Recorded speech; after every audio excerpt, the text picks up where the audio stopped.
my kingdom for just one more moment. Edward, be strong. Hey guys, tonight we step into the cold, torchlit corridors of Whitehall Palace, where a whisper snakes through the frost. The king is rotting alive on the damp stone floor. The stench of decay suffocates the air. Henry VIII's ulcers seep blood and pus, soaking into the bed linens, forcing even the most loyal attendants to hide behind scented cloths lest they collapse. You would not survive a moment standing still outside that chamber. So, before you get comfortable, take a moment to like the video and subscribe, but only if you genuinely enjoy what I do here. Leave a comment to let me know where you're watching from and what the local time is where you are. Now, dim the lights. Maybe turn on a fan for that soft background hum. And let's ease into tonight's journey together. In the winter of 1547, as the wind howled through the crevices of Whitehall Palace, each gust carried an icy breath, and the rumour that the king is rotting alive echoed once more through the damp halls. Like a languid note, it reverberated in everyone's mind, from courtiers to guards, reminding them that authority and glory are but fragile shells before the decay of the flesh. Behind the heavy door where Henry VIII, once the Lion of England, was enduring his final, haunting days, time itself seemed to halt, his body swollen and festering, each ragged breath stirring the candle smoke into uneasy eddies. Within the velvet-draped, gilded chamber, the stench of rot assaulted every sense. From the king's ulcered legs oozed a thick discharge, a blend of blood, pus, and rotting flesh that seeped into the bedding, the sores growing ever wider and deeper. Outside the door, the royal physicians were at a loss. All they could do was replace the bandages continuously, mop the floor, and pray the king would not scream in the night, for such screams were more terrifying than the room's deathly silence. The curtains rustled in each gust, a reminder that however bitter the January cold, the air inside remained suffocating. In that sick room, no weakness was permitted. One careless movement could burst a sore, releasing the pungent perfume of death. The loyal courtiers, though trembling so violently their heads spun, still stood dutifully behind handkerchiefs soaked in licorice, rosemary, and vinegar to stifle the stench. Yet even with noses covered, they could not prevent themselves from retching in the corridor, a stark sign that the odour had become the room's sole ruler. Some described it as the smell of fermenting flesh. Others likened it to the breath of death itself. Oh, despite the biting chill of January freezing everything it touched, the door remained wide open. It was believed that fresh air from outside might dilute the stench. But in truth, the cold seeped in and mingled with the warmth of decay, creating an uncanny ambience, winter's breath and death's breath intertwined in a grim symphony. Anyone who dared enter that chamber left pale and shaking within minutes, their stomachs churning. One courtier only managed to stand beside the king's bed for a few heartbeats before bolting into the corridor, vomiting uncontrollably without even covering his face. Yet in that harsh feudal order, no one dared complain, for to serve the king, even as he melted into his mattress, remained the highest honour. Beneath the facade of blazing splendour, the blind power had reduced Henry VIII to a tragic embodiment of decaying flesh, a disgrace not only to himself, but to the entire Tudor dynasty. And in that dreadful setting, every breath he drew was a plea for life, and every gust of frigid air marked the approach of death's inexorable steps. To broaden the portrait of his life, let us now turn back the clock by several decades, to the time when Henry I was a bright-eyed boy raised amid silk and power, gradually maturing into the consummate embodiment of the Renaissance by the age of 17. From the moment of his birth, Henry was born into glory. He was the first son of William of York and Isabella of Lancaster, the two most powerful houses in England at that time. His parents attended to every detail of his nourishment and rest. In the morning he was awakened by gentle music. At luncheon he enjoyed rabbit stew with fresh herbs. And at night he drank walnut milk, sweetened with honey, to ensure a deep slumber. At the age of 6, Henry began his lessons in courtly etiquette, learning to bow when greeting dignitaries, to sit upright in his high-backed chair, and to wield knife and fork skills every young prince or noble child had to master. Alongside these royal routines, he was taught Latin, Roman history, and Christian theology by renowned tutors. Each day, Henry sat at an intricately carved wooden desk to practice calligraphy on parchment alongside his peers. His father stressed the importance of discipline and honor. Power must be matched by responsibility. The king's father would say. His mother counseled him in courtesy and compassion. A good king places the welfare of his people above all else. At the age of 10, Henry began training in horsemanship and archery in the royal hunting grounds. His first wooden sword was presented to him during his knighting ceremony, accompanied by the reminder that one day he would bear a true sword to defend the throne. A passion for the hunt blossomed from that point. The thunder of hooves over dry leaves and the crack of the bowstring all nurtured a spirit of strength and bravery in the young prince. By the age of 17, Henry was the perfect image of the Renaissance. Muscular, handsome, skilled with the rapier, an avid hunter, and a face that shone like the sun. He stood tall, broad-shouldered, with a straight back that captured every gaze. Each step he took across the great hall echoed with majesty, drawing the admiration of every courtier. At courtly dances, he moved with grace, displaying youthful vigor and confidence. In mock battles, his gleaming sword struck fear into the hearts of would-be rebels. His presence bathed the court in a halo of brilliance, delighting loyal subjects and subduing enemies alike. Yet, barely a few decades later, that very body had darkened beyond recognition. By the year 1547, Henry weighed over 180 kilograms. His chest heaved with every laboured breath, and the once muscular legs had become swollen masses of agony. The confident stride of youth had turned into a burden that crushed his own being. The royal physicians described each step he forced himself to take as a fresh jolt of gut-wrenching pain, causing all who witnessed it to shudder.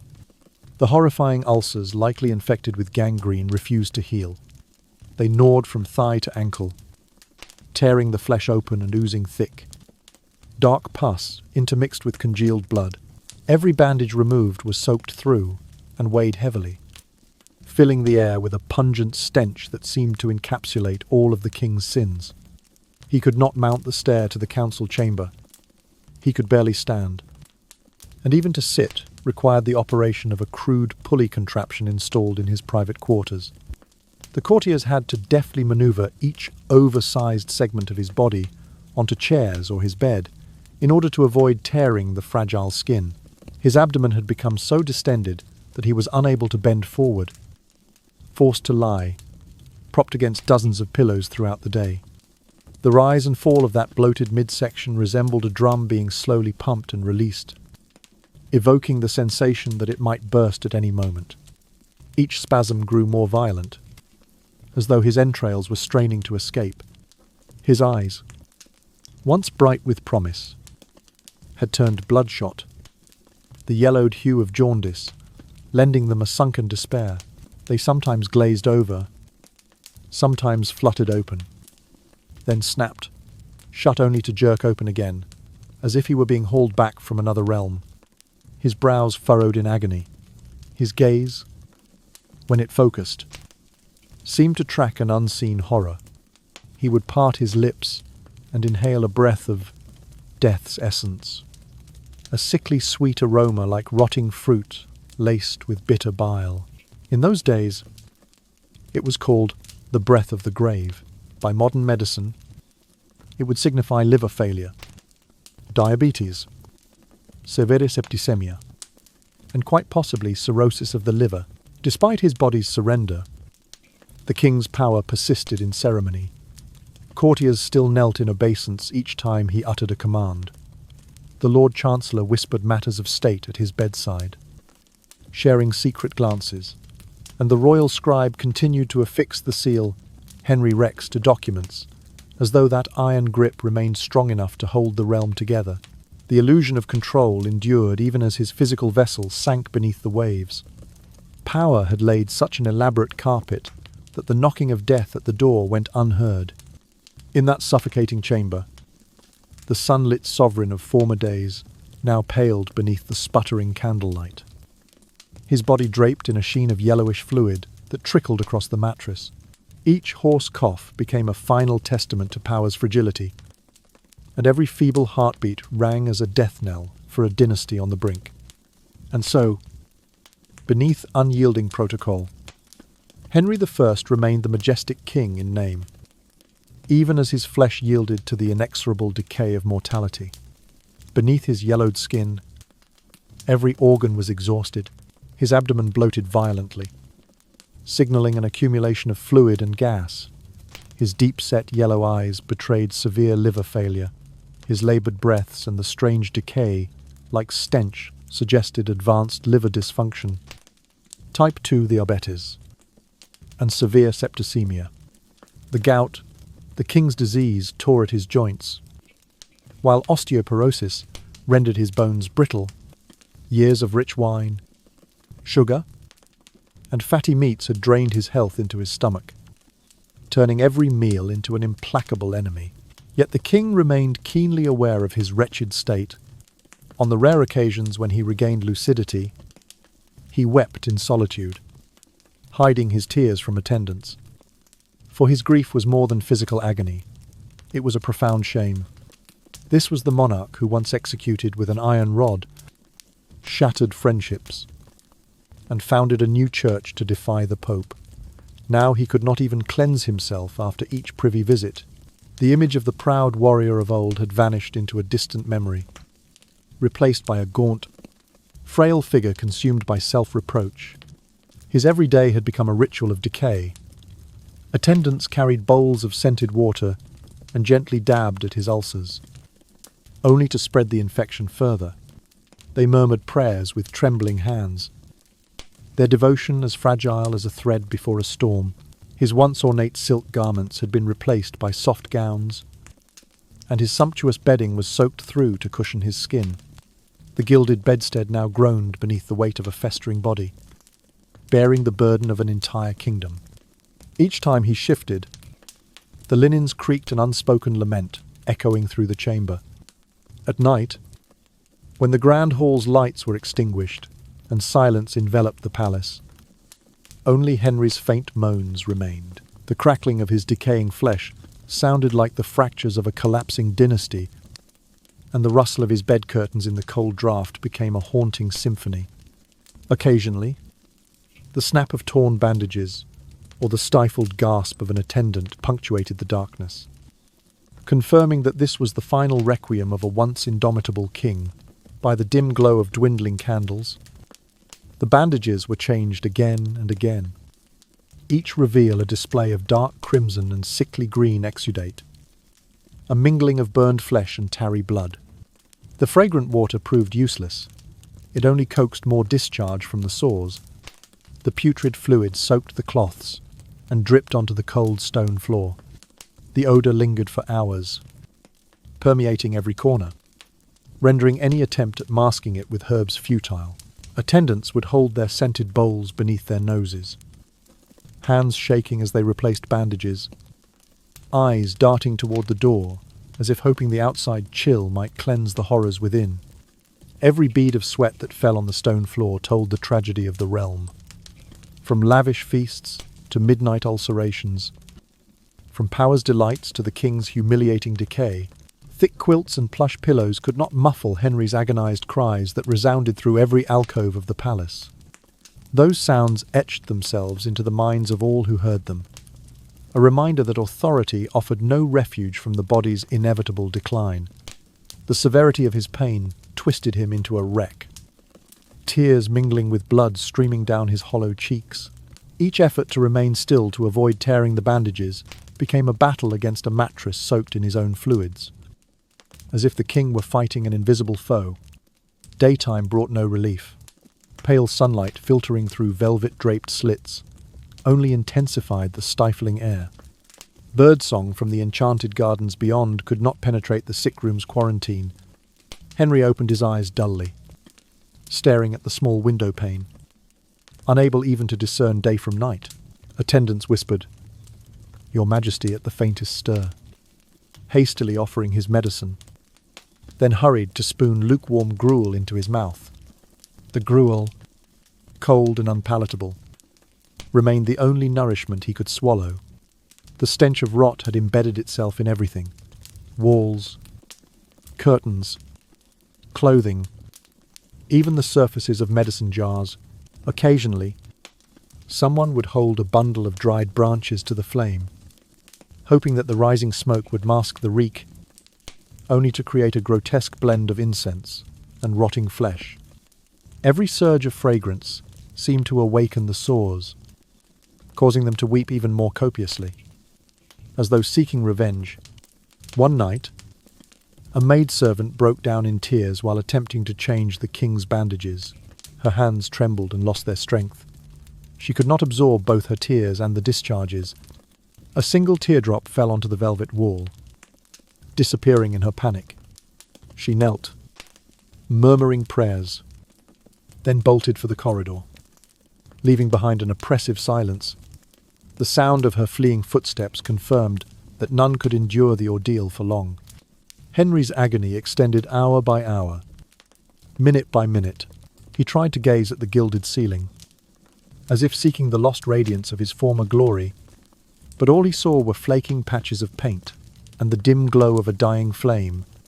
Every vestige of his past heroism had dissolved into the vast ocean of present suffering. Gradually, the ulcers ceased being mere wounds and became witnesses to his crimes: brutality, greed, and boundless desire. Strips of torn skin on the pillow served as the final pieces of his guilt-ridden story, shattering any remaining veneer of royalty. Amid the endless dressing changes and futile treatments, the ritual of decay continued as a never-ending tragedy. Every sound in that sick chamber: moans, ripping linen, the splash of fluids united in an unsettling melody, the requiem of worldly power, the sacred chant of an empire unraveling when all traditional remedies had failed. The Tudor court physicians were forced to resort to scalpels and searing irons. Daily they incised the ulcers to drain away the pus, and the horrifying sight of flesh being lanced made the king's screams echo through the corridors. At such times, even the guards would raise signs reading "No gathering" to keep curious onlookers at bay. Folk cures onions, honey, boiled figs were tried one after another, but each only inflamed the wounds further, turning them a deeper, angry red. As desperation set in, they concocted a mixture of pulverized human skull, rose oil, and opium, pressing the macabre paste onto the sores before administering doses of mercury, now known to be a potent neurotoxin, in hopes of purifying his blood. There were occasions when the king was made to drink what they called a cleansing wine, spiked with substances so fearsome that even his most loyal attendants recoiled. The acrid tang of burnt flesh mingled with the metallic sting of mercury, suffocating the chamber in a pall of dread. The pressure on the medical staff extended beyond mere expertise. Failure meant treason, and treason could cost them their heads. Dr. William Butts was reported to have wept when ordered once more to lance the king's agonized limbs. Thomas Wendy recorded in guarded language the horrendous burden of tending what amounted to a living corpse. One physician even suggested applying vinegar mixed with animal dung to cleanse the blood, a practice so foul that it only aggravated the ulcers and provoked Henry's wrath when he roused from an opium stupor. Through the long, oppressive afternoons, clouds of rosemary and frankincense smoke filled the air in a desperate bid to mask the smell of decay. Yet more dreadful than the stench was the terror that gripped every healer. They could neither flee nor refuse. For a single disgruntled glance from the king, could spell immediate execution. Each lancet's cut, each drop of tincture, carved another tragic stroke in the final portrait of the Lion of England. Once triumphant, now fallen beneath unchecked power and indulgence.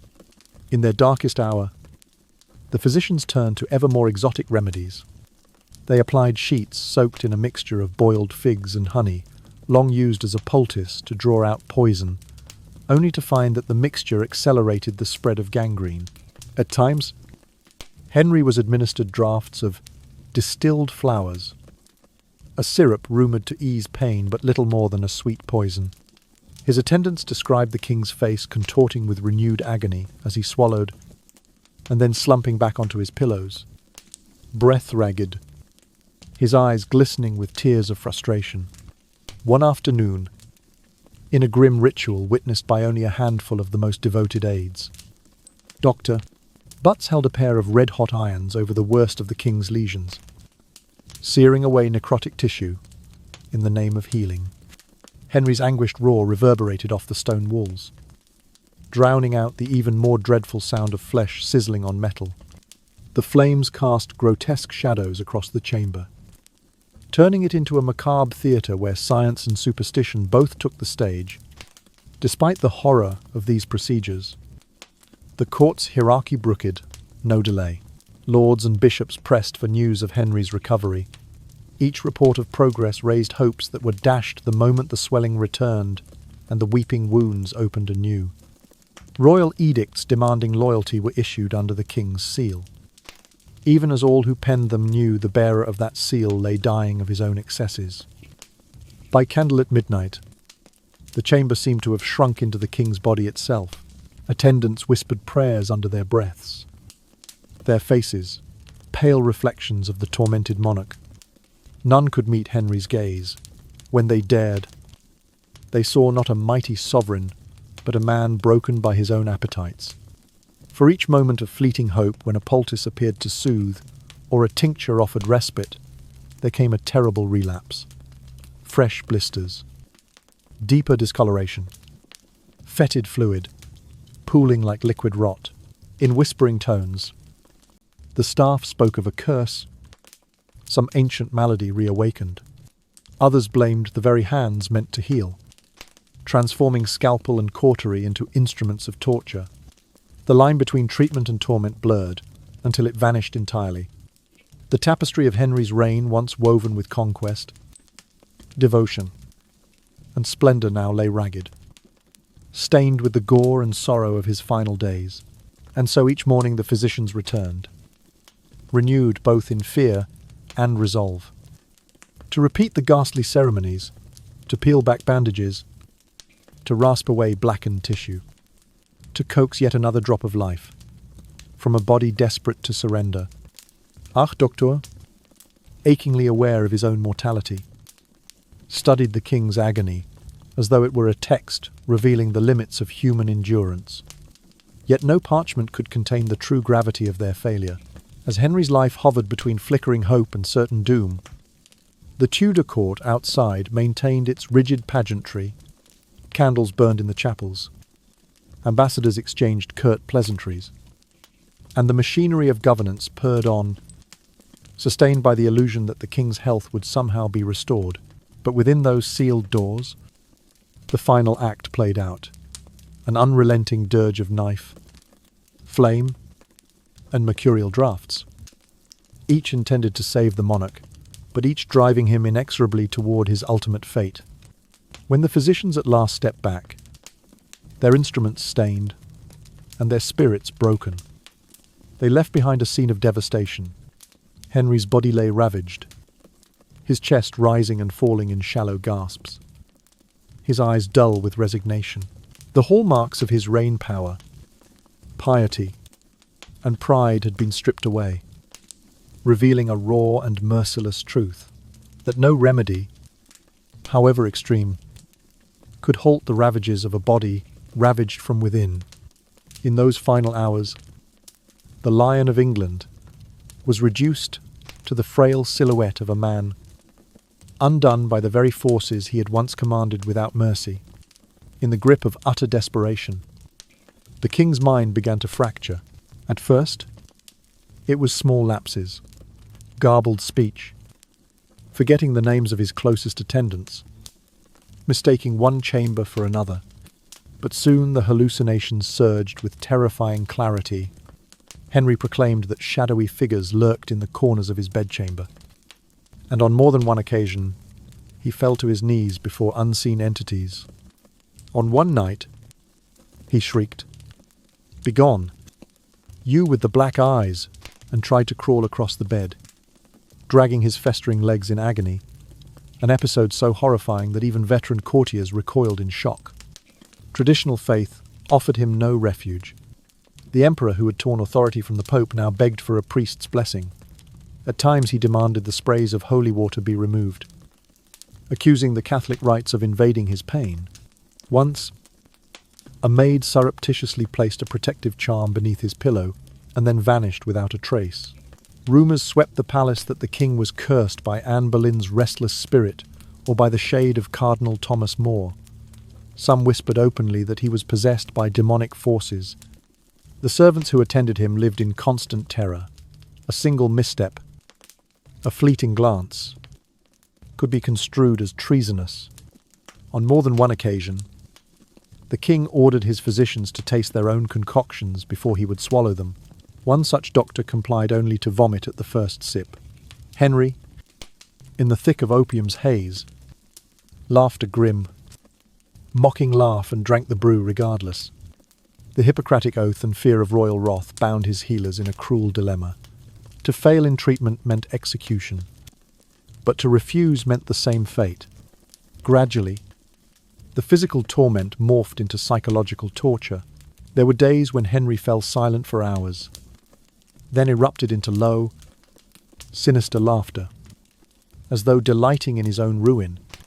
The wind that howled through the palace corridors seemed to harmonize with his moans, transforming Whitehall into an open-air gallery of madness, a shameful monument to the unravelling of a once omnipotent monarch. In these moments, every murmur of prayer felt like a betrayal, every whispered chant an intrusion upon his suffering. On nights when the candles flickered low, Henry would clutch at the sheets, pressing his face into the cold linen as if it might guarantee some measure of safety. When he glanced up, his eyes were haunted by terror rather than regal defiance. His bedchamber, once a bastion of power, had become a carnival of phantoms, real or imagined, each reflecting a fragment of the king's shattered psyche. The tension within the Royal Medical Corps reached a fever pitch. Dr. William Butts, who had once shed tears over the scalpel's cut, now accepted that he stood powerless before the king's mind. Even Thomas Wendy's secret diary entries shifted from clinical observations to anguished reflections on the horror of serving a man who both demanded and feared every remedy. No longer simply physicians, they had become reluctant jailers in a cell of flesh and delusion, bound by oaths they could neither fulfill nor escape. Despite all the rituals of care, the incantations, the ointments, the prayers, the king's breakdown only deepened. At times, he would suddenly call for the imperial standard, demanding to be dressed in his ceremonial robes. On others, he would angrily command that every symbol of sovereignty be removed, insisting that such pomp threatened to suffocate him. His contradictions echoed through the silent nights, leaving attendants to tiptoe between hope and dread, praying that the next dawn would bring either mercy or release. By the final days, Henry's condition had transcended mere illness. It was an exhibition of the human mind's fragility under the weight of unchecked power and unbridled ambition. The Lion of England, who had once roared commands across battlefields and courts alike, now whimpered in his bed, tormented by ghosts of his own making. Whitehall Palace stood witness to his descent, its stone corridors forever echoing the hollow thuds of his agony, a reminder that not even the greatest monarch is immune to the ravages of his own body and mind. The king's bedchamber had transformed into a realm of unrelenting gloom, known among the household simply as the dark chamber. The once opulent carpets were ripped up or draped in heavy black curtains, and the walls were concealed beneath sombre velvet hangings. Light seeped only from dozens of candles scattered on shelves, beside the bed, and even on the floor, casting flickering halos of flame that resembled a perpetual funeral vigil. There was no music, no laughter, only a silence, so profound it felt alive, suffocating any whisper of comfort or hope. In the dark chamber, an unspoken rule forbade any raised voice. Attendants moved like shadows, their footsteps barely more than a breath on the stone floors. For a single glance of ire from the king could seal a fate worse than the decay itself. One maid swore she beheld a chilling figure standing at the foot of the bed, indistinct in form, but radiating cold that seeped into her bones, and she descended into madness not long after. It was said that Henry sometimes murmured to the ceiling as though forging a dialogue with otherworldly forces, only to break into inconsolable sobs, for reasons no one dared ask. The stench of rotting flesh exuding from his festering ulcers had permeated every surface. The walls, the curtains, the very air itself. Sprigs of rosemary, incense, and dried herbs were burned ceaselessly in a futile attempt to mask the odour, but to no avail. The dark chamber had become a living tomb, where death and decay coexisted in grim harmony. Whenever a newcomer dared step inside, the king's sunken eyes would track them, as if to challenge, "Do you dare betray me?" A question that hung heavy in the musty candlelight. Outside that black-draped sanctuary, only the soft shuffle of footsteps and hushed prayers drifted along the corridors, occasionally mingling with the distant howl of a palace hound trapped behind shuttered windows. The grand palace had ceased to be the epicenter of power. It had become a monument to fear and dissolution. Ambassadors and courtiers no longer ventured close, whispering that the very stones of Whitehall had absorbed the terror emanating from the dark chamber. Within that oppressive stillness, the king's attendants fashioned an improvised routine of ritual and dread. Each morning before dawn, a select few would slip into the chamber on tiptoe to bathe Henry's wounds in cool water, speaking only in whispers so soft they risked being swallowed by the darkness. They would change his bandages with hands trembling from both fear and exhaustion, praying silently that the new dressings might staunch the tide of infection. By candlelight, they stood vigil through the waning nights, listening to the crescendo of the king's groans, as though it were the herald of an impending storm. Despite the elaborate precautions, the living quarters adjacent to the dark chamber felt the decay bleeding outward. Black curtains had been drawn across every doorway to contain the stench, but occasionally a rogue breeze slipped through, carrying the odour of rot into once hallowed halls. In the private chapel beyond, a solitary candle burned before a tattered altar, as if the very walls there sought to distance themselves from the regal necropolis next door. The isolation inflicted on the king was total. He lay swathed in layer upon layer of hastily laundered linens, each stained with the evidence of his disintegration. No visitor, however high-born, fully traversed the threshold unless summoned by a trembling herald.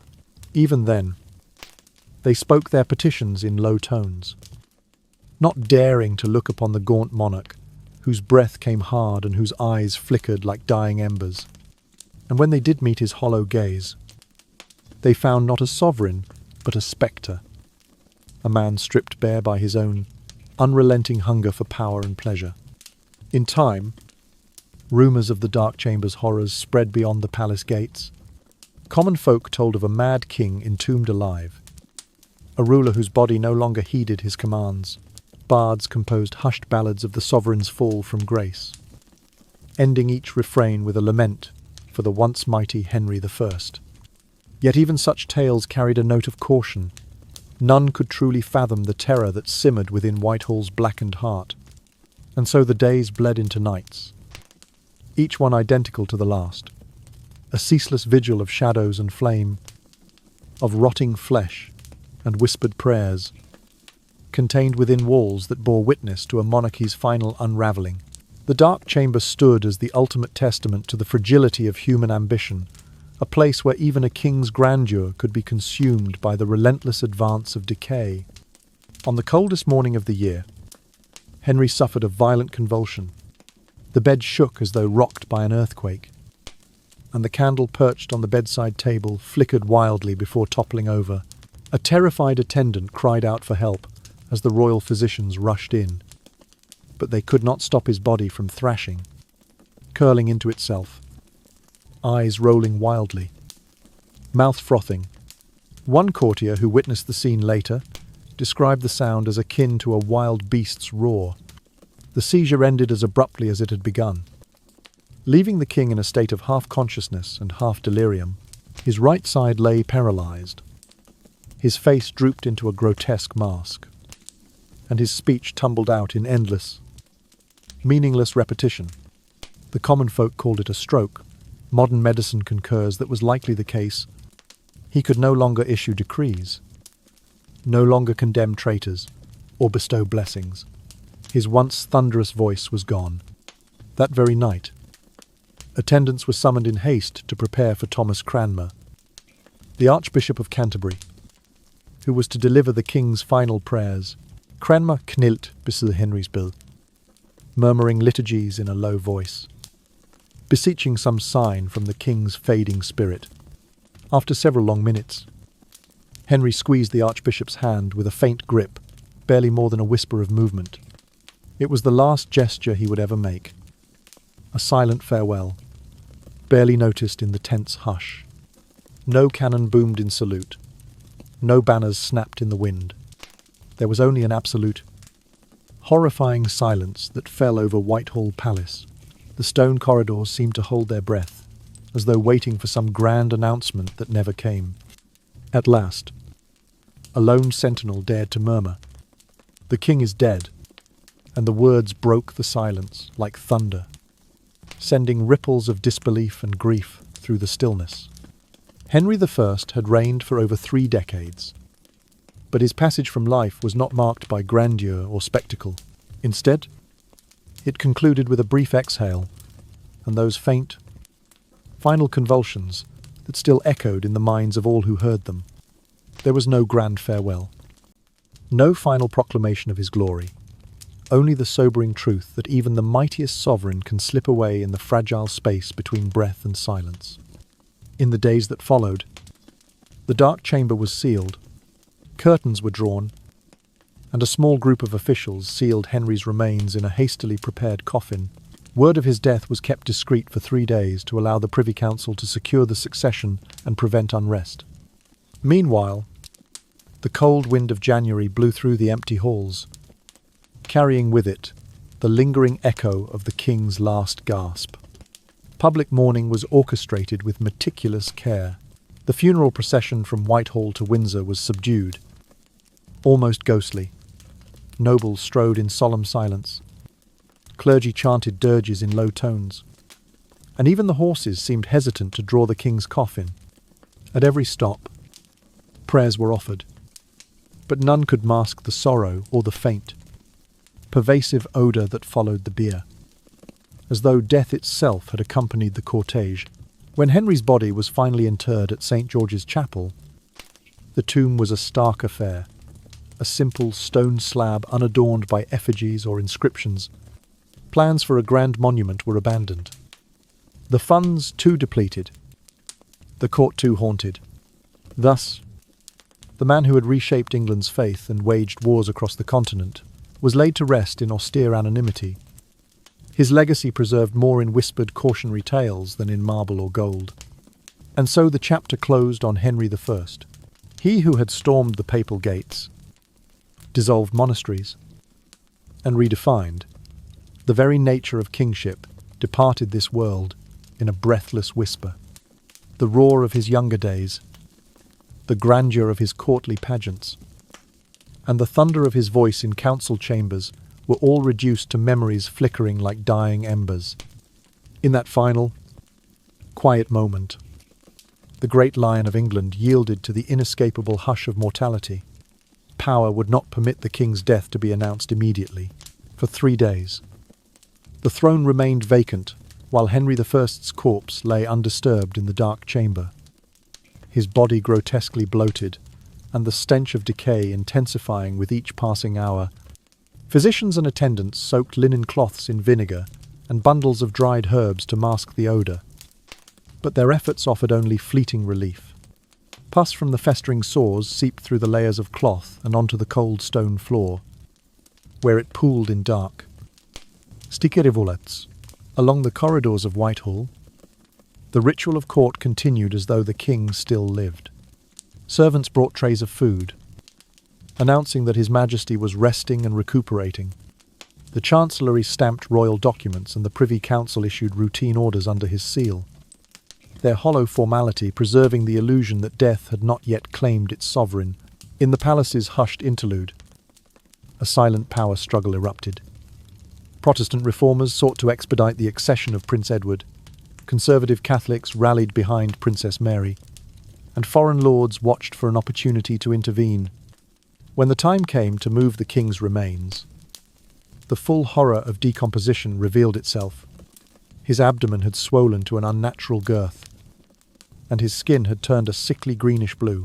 The mercury and poultices applied in his final days had further leached the life from his features, rendering his face ghostly and hollow, as pallbearers laid him in a hastily constructed wooden coffin. A sudden, terrifying crack echoed through the chamber. The coffin lid, pushed from within by expanding gases, burst open. Festering fluids surged forth, spilling across the floor in a dark, greasy tide. A stray dog, drawn by the fetid odour, trotted in and began to lap at the discharge before aghast attendants chased it away. Word of the scene spread like wildfire through London. Courtiers whispered in taverns of a monarch whose body literally erupted from within. To some, this grotesque spectacle was divine justice incarnate. The brazen king has finally received his reckoning, they proclaimed. Others among the nobility recoiled in horror, refusing to come near the tainted coffin, while a few acted swiftly to arrange the funeral rites, hoping that a prompt burial might dispel the malign presence that seemed to cling to the palace. Those 3 days of secrecy, intended to safeguard the succession, instead became a period of dread that London would never forget. Commoners spoke of the dark chamber as though it were a forbidden crypt, its very doors a barrier between the living and a horror beyond imagining. Even after the coffin was finally sealed, rumours persisted that black smoke drifted from the palace slits, and that the stench of corruption lingered in the tapestries. On the 4th day, the Privy Council convened in solemn session to proclaim Edward as the new king. A muted trumpet called the announcement, but it felt more like a lament than a fanfare. Courtiers muffled their voices as they pledged oaths to the child monarch, their eyes still haunted by the memory of the decaying corpse that had occupied the throne. Princess Mary, shrouded in black silk, took her place at the side of the council table, her expression inscrutable to her loyalists. Her silent grief was a quiet triumph.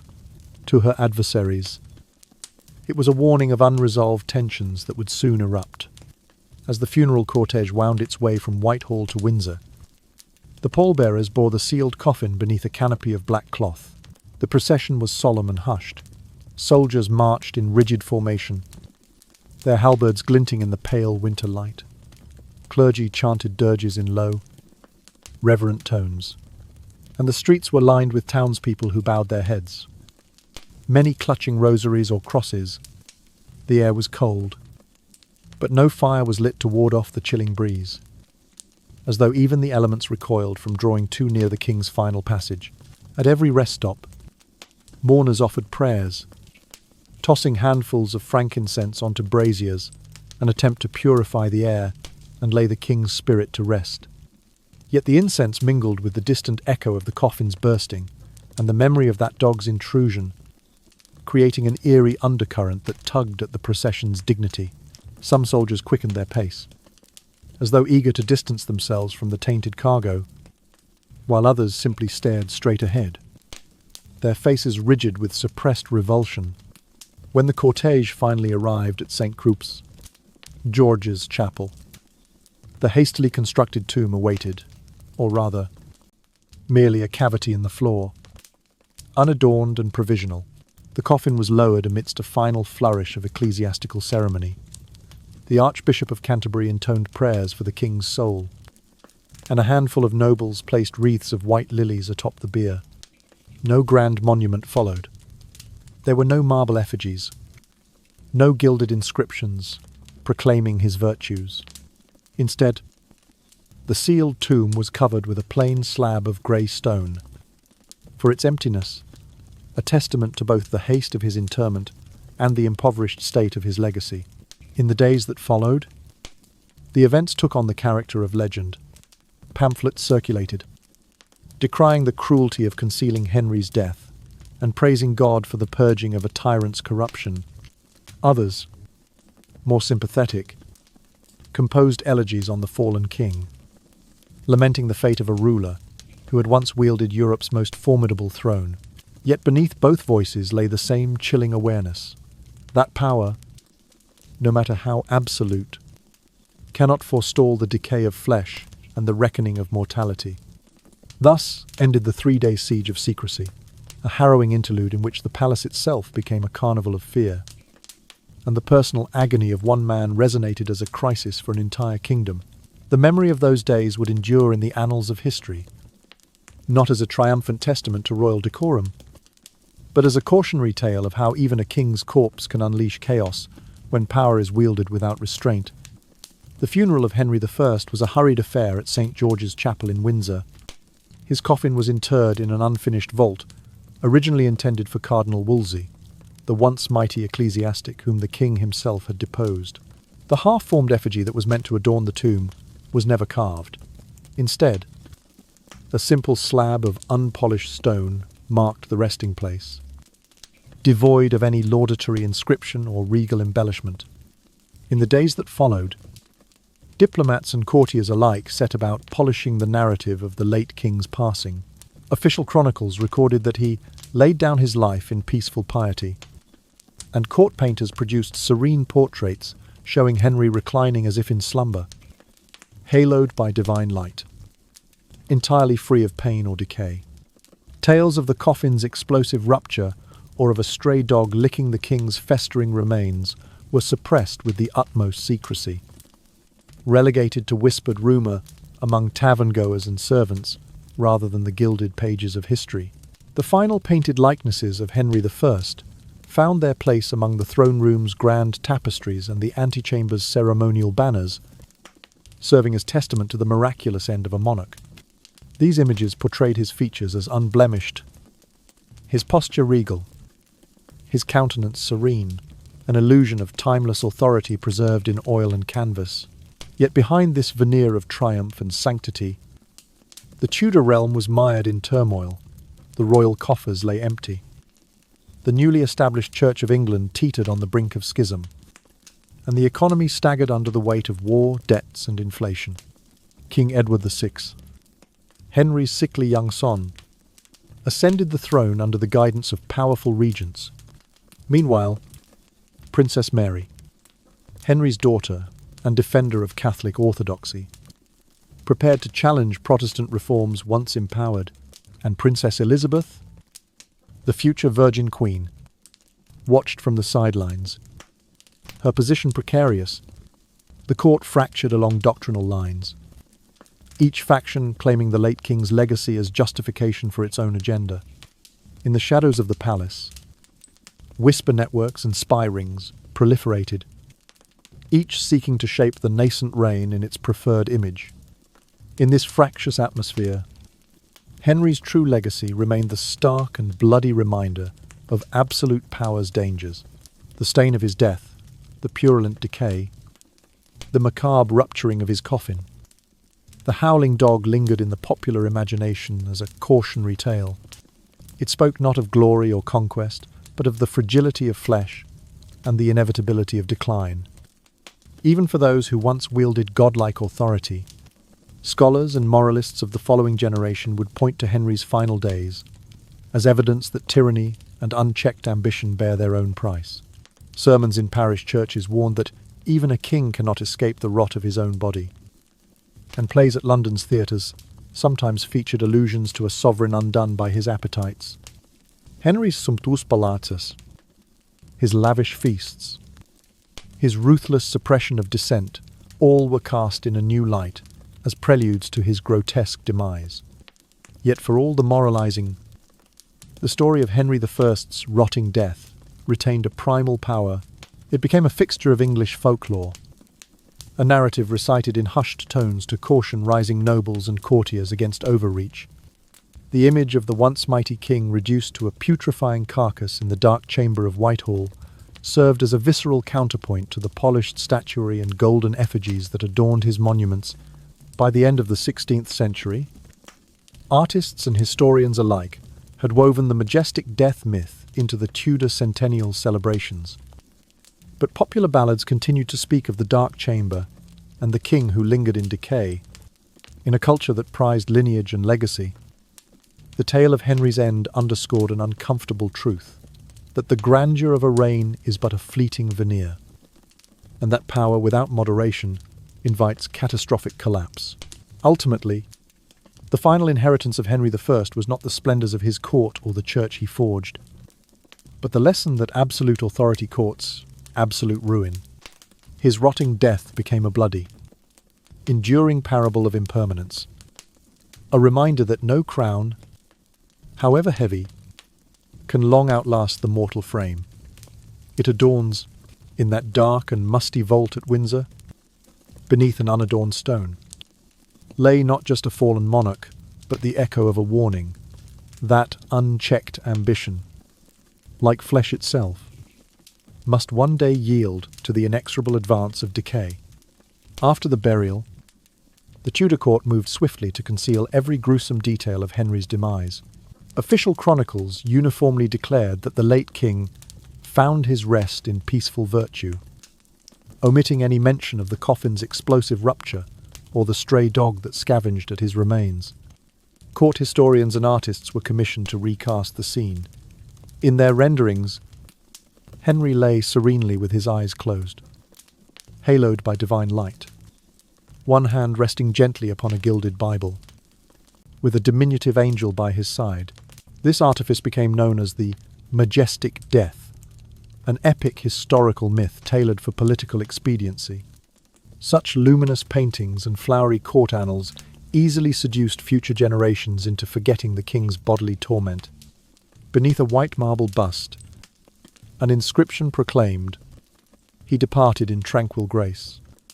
Effectively draping black velvet in the palace's once morbid chamber, courtiers still whispered that none dared record the truth. For any deviation from the official line risked severe repercussions. In effect, writing the unvarnished facts of Henry's end was tantamount to courting disgrace or worse. The illusion of an immortal monarch persisted.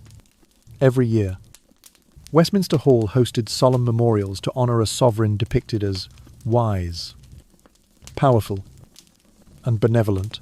Incense curled toward vaulted ceilings as full congregations recited prayers for the king's soul.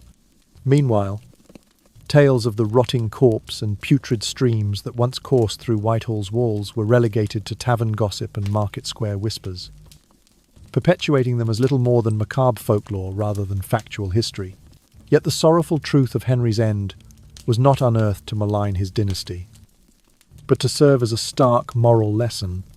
However swiftly one may condemn wrongdoing or mete out punishment to rivals, every human body remains subject to decay.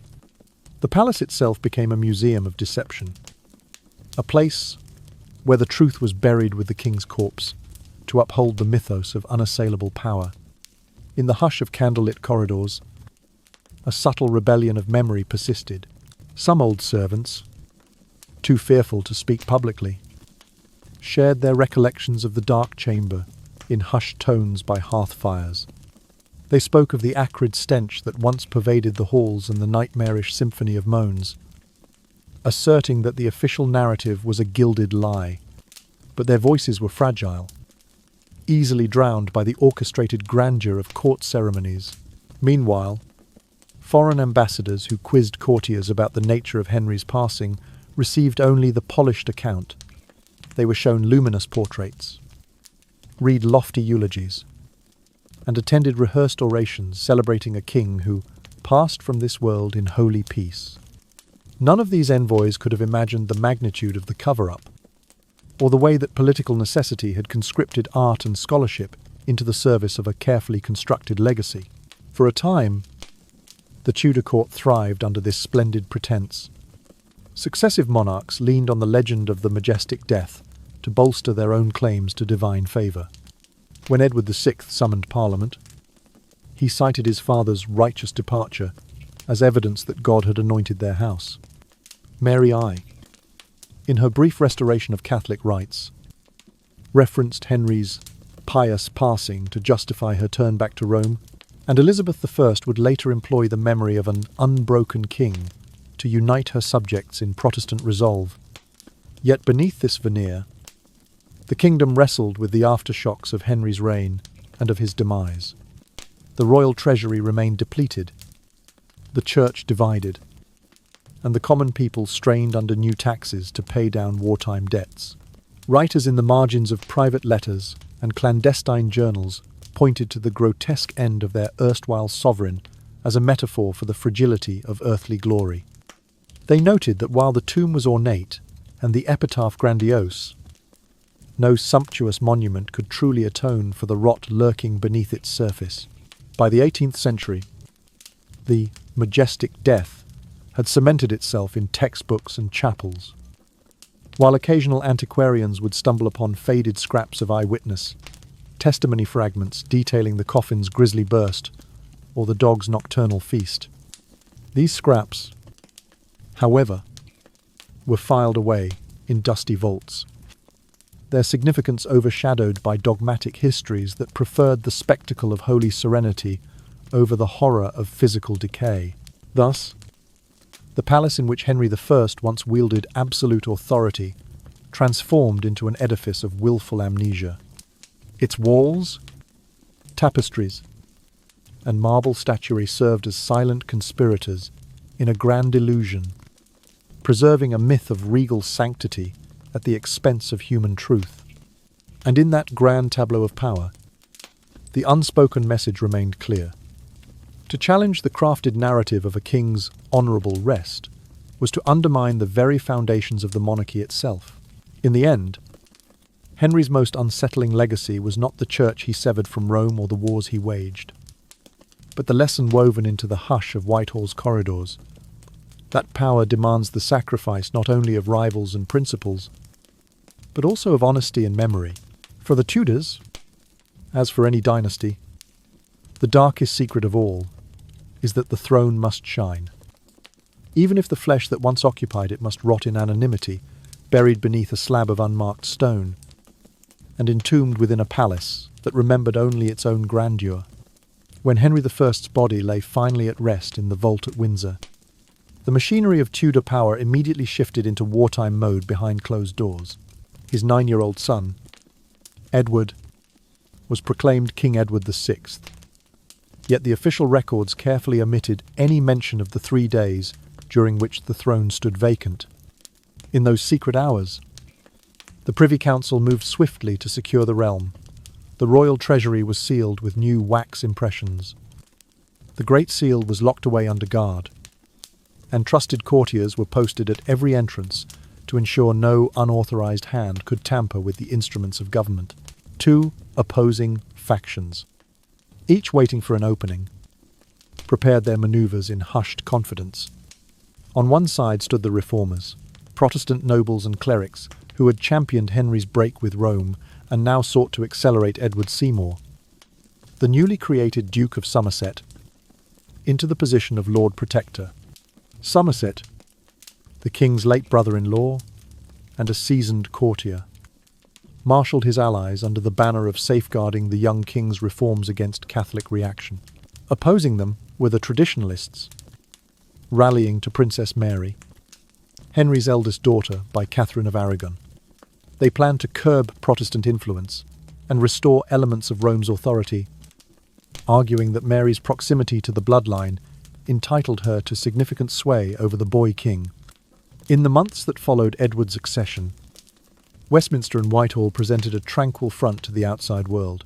Foreign ambassadors were received with all the customary ceremony, granted audiences in ornate reception rooms, where courtiers bowed and quailed before the empty throne draped in black velvet. Yet within the palace's labyrinthine corridors, a far different drama played out. Secret orders, stamped with the late king's seal, circulated among the royal secretaries and clerks, maintained the utmost silence regarding the late monarch's passing and the nature of his interment. Whispers of his decaying corpse or worse, of the coffin's rupture and a scavenging dog, were deemed high treason, punishable by death. This climate of cloistered anxiety plunged England into a bizarre limbo, a realm of no king yet a king nonetheless. Government business proceeded in the name of Henry VIII. Documents commanding, by the King's Majesty's will, still flowed from the court's chancery, despite the fact that the bearer of that will lay in a lead-lined coffin under Windsor's chapel floor. Ministers continued to sign proclamations and treaties with the seal they had known for decades, as though the king's flesh remained animated by royal prerogative, even in death. In later years, chroniclers would look back on this interregnum with a singular epithet, the 3 dark days. It was a time when the authority of the crown flickered between worlds, its heartbeat audible in the scratch of quills and the creak of the Privy Council's chairs, yet absent from any living chest. The young Edward, too frail to rule, was thrust into a position where every pronouncement carried the weight of his father's legacy and the spectre of that sealed coffin to the populace. The news of Henry's death was a subdued shock. Street criers announced the child, King's accession with muted fanfare, urging calm and loyalty. Shops remained open, churches held brief services, and markets bustled on an outward normalcy that belied the undercurrents of fear. Rumours of plots circulated as freely as coins, each whisper of 3 days of darkness, kindling new stories of the late king's final agonies. Meanwhile, Somerset and his fellow protectorate councillors moved decisively to fortify Edward's position. Key fortresses and armouries were placed under the watch of Somerset's personal retainers. Local sheriffs received discreet instructions to suppress any talk of Mary's claim, and envoys were dispatched to European courts to reassure foreign powers that England's succession remained unshaken. Yet for every measure of consolidation, Mary's supporters countered with their own intelligence network, feeding reports of Catholic sympathy and promising that under Mary's steady hand, England would return to the faith of her mother. By the time the 3 days of secrecy ended and the public proclamation of Edward's rule was formally issued, the balance of power had already tilted irrevocably towards Somerset's faction. The seal of Henry VIII, once a symbol of absolute sovereignty, had become little more than a prop in a grand political theatre. The boy king's actual ability to reign was subordinate to the regency's real politique, and Parliament, eager to maintain stability, quickly confirmed Edward's legislative agenda, one that veered sharply toward further Protestant reforms. Still, beneath the official decorum lay the embers of possible revolt. Mary's Catholic adherents, emboldened by clandestine mass gatherings and the support of powerful earls in the north, prepared themselves for a moment when their faction might strike. In the kitchens and taverns of provincial towns, artisans and peasants spoke in hushed tones of the king in the coffin and the boy in the palace, their words laced with both pity and defiance. Thus England moved forward under a veil of ceremony and shadow, the throne occupied by a child, but defined by the memory of a corpse. The skeleton key to this peculiar chapter was not buried in stone or sealed in lead, but lived in the whispers of courtiers and the scratch of pens, etching the 3 dark days into the history of a realm caught between the final gasp of one reign and the first breath of another. The Tudor treasury teetered on the brink of collapse. Henry I, left behind crippling war debts from campaigns in France and Scotland, the immense expense of refashioning the church, the lavish construction of palaces, and extravagant banquets that drained the coffers, In a desperate bid to prolong solvency, the crown resorted to debasing the currency minting coins, with reduced silver content triggering rampant inflation that left commoners impoverished. Bread prices soared, cloth became unaffordable, and social unrest simmered just beneath the surface, threatening to erupt into full-scale rebellion. The Church of England, Henry's signature legacy, soon unravelled into factional chaos. Having torn the nation from papal authority to secure his own marriage and annulments, Henry had hoped to establish a stable national church. Instead, the nascent institution rotted from within. When young King Edward VI ascended the throne, his regents enacted strenuous Protestant reforms, abolishing altars, mandating English-only services, and outlawing Catholic rituals. These measures enraged conservative Catholics, who saw their traditional beliefs under siege. Upon Edward's untimely death at the age of 16, Mary I. Henry's eldest daughter, by Catherine of Aragon, seized the throne with the promise of restoring papal supremacy. Mary's zeal for Catholic orthodoxy earned her the sobriquet Bloody Mary, as she ordered the execution of hundreds of Protestant dissenters. Her ardent reversals left England's religious landscape fractured and traumatized. Finally, Elizabeth Primera, the daughter of Anne Boleyn, inherited a kingdom. Exhausted by doctrinal whiplash, Elizabeth sought a via media, a middle way, by re-establishing the Church of England with ceremonial elements palatable to both Protestants and Catholics, forging a tenuous peace amid lingering distrust. 3 successive reigns bore the scars of Henry's final days. Edward's fragile health mirrored the fragility of the Reformed Church he championed, while Mary's brutal persecution reflected the embittered reaction to his violent suppression of Rome. Elizabeth's careful balancing act could not fully heal the wounds.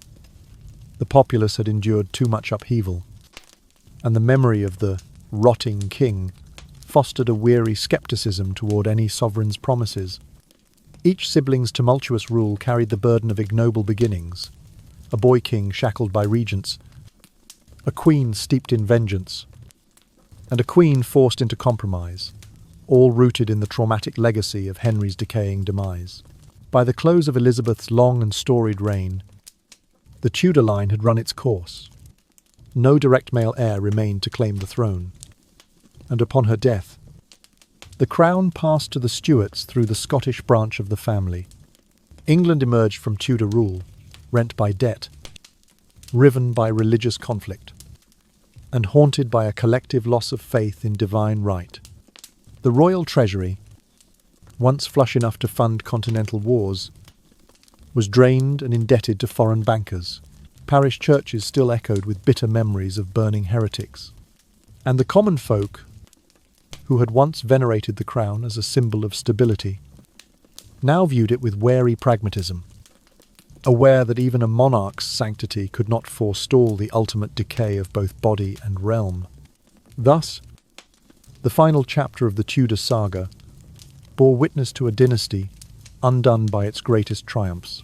Henry's iron will had reshaped the nation and bent the church to his designs. But in death, his own body became the emblem of unchecked power's inevitable rot. The wars he waged left the treasury emptied, the church he forged fractured into opposing camps, and the feasts and palaces he commissioned fell into debt, laden disrepair. His 3 sovereign children, Edward the Reformer, Mary the Martyr, and Elizabeth the Peacemaker, all contended with the centrifugal forces unleashed by their father's ambitions, each struggling to steady a ship that had been mortally wounded by his final ruinous day. In the end, the Tudor dynasty's demise underscored a sobering truth: that absolute authority, when wielded without restraint, begets not eternal glory, but inherited chaos. The lessons of Henry I's rotting death echoed through the ages, a warning that opulence and sovereignty may dazzle the world, but they cannot avert the decay ordained by nature. England's passage from Tudor to Stuart was not merely a change of rulers, but the culmination of a century's worth of strain on body, spirit, and country strain that Henry's final, horrific end had set into motion. In countless history textbooks, Henry I is praised as a formidable monarch, pioneering reformer, and patron of the arts. Students are taught about his great reforms dissolving the monasteries to bolster the royal treasury, establishing new ecclesiastical structures, and supporting architects, poets, and musicians who defined the English Renaissance. Ornate illuminated manuscripts and oil paintings depict a radiant young king, a square-jawed face, eyes bright with resolve, clad in gilded armor. The very embodiment of authority and inviolable stature. Yet behind that resplendent facade lay a body racked by unimaginable suffering. By the end of his reign, Henry's once robust limbs had become gaunt and skeletal, and he was covered in ulcerations that oozed thick, black, foul-smelling discharge. Contemporary chronicles recorded the breath of death that lashed from his mouth a sickly sweet odour reminiscent of rotting fruit. On bitterly cold winter nights, his agonized moans rent the air throughout Whitehall's corridors, blending with the weak thumping of his heart and the crackle of burning candles, as if the king's decaying flesh resisted the very light that sought to illuminate it. From that horror emerged the legend of the majestic death. Court painters and propagandists reversed the narrative. Henry I was portrayed lying in tranquil repose, his eyes gently closed, a halo of light around his head, one hand resting lightly on a gilded Bible, a diminutive angel at his side. The majestic death became a political myth, proclaiming that even in death, the king retained his dignity and virtue. These two images, one of unparalleled sovereignty, the other of grotesque decay, coexisted for centuries. Students learned only the first image, the immortal king, the unblemished, youthful visage. Whispers of the dark chamber and the midnight moans remained the province of secret oral tradition. This stark contrast became prized material for the genre of historical lullabies, a style of storytelling that blends grandeur with haunting introspection to both captivate and enlighten. Through the tragic tale of Henry I's final days, the video not only reenacts a sorrowful chapter of history, but also offers viewers profound values and messages. First, the story reminds us of the fragility of the human body. No matter how great one's power may be, Henry once ruled an empire and determined his nation's fate.